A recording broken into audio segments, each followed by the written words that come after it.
Hello friends, இன்றைக்கி வீட்டுக்கு வீடு வாசப்படல என்ன நடந்துச்சுன்னு பார்த்தோம்னா, நம்ம அஜய் வந்து மண்டபத்தை விட்டு போயிட்டதுனால அங்கே பெரிய ஒரு கலவரமே நடந்துகிட்டு இருந்தது. உடனே மார்க்கதர்சி வந்து எனக்கு இங்கே இருக்கவே பிடிக்கலமா அப்படிங்கிற மாதிரி பல வீட்டை சொல்லிகிட்டு இருக்காங்க. இல்லை எனக்கு ஒரு கூச்சமாக இருக்குது, நம்ம இங்கே விட்டு கிளம்பிடலாம் அப்படிங்கிற மாதிரி அவர் கிளம்புறாரு. அந்த நேரம் பார்த்து நம்ம பார்வதி வந்துடுறாங்க.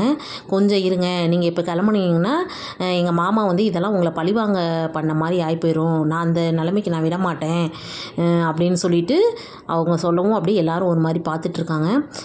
உங்களுக்கு என்ன இப்போ விஸ்வநாதன் சாருக்கு வந்து நீங்கள் வந்து சம்மதி ஆகணும், அவ்வளோதானே, அவருக்கு இந்த பையன் மட்டும் கிடையாது, இன்னொரு பையனும் இருக்காங்க அப்படின்னு சொல்லிட்டு போய் கண்ணனை வந்து கூட்டிகிட்டு வராங்க. கண்ணனுக்கு வந்து என்ன நடக்குதுன்னே தெரியாத மாதிரி முடிச்சுட்ருக்காரு.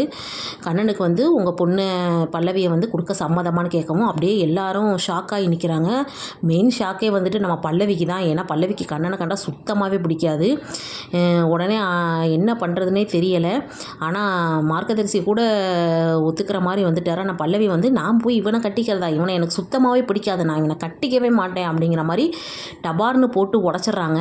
அதே மாதிரி கண்ணனும் நான் போய் இவளை கட்டிக்கிறதா, நானும் இவளெல்லாம் கட்டிக்கவே மாட்டேன், இவ கூட யாராவது இருப்பாங்களா, இவ கூட யாரோ குடும்பம் நடத்துவாங்களா அப்படிங்கிற மாதிரி கண்ணனும் வந்து பேசிடுறாங்க. கரெக்டாக பதிலடி கொடுக்குறாரு. அங்கே என்ன நடக்குதுன்னே தெரியல. எல்லாரும் அப்படியே ஷாக்காகி நிற்கிறாங்க.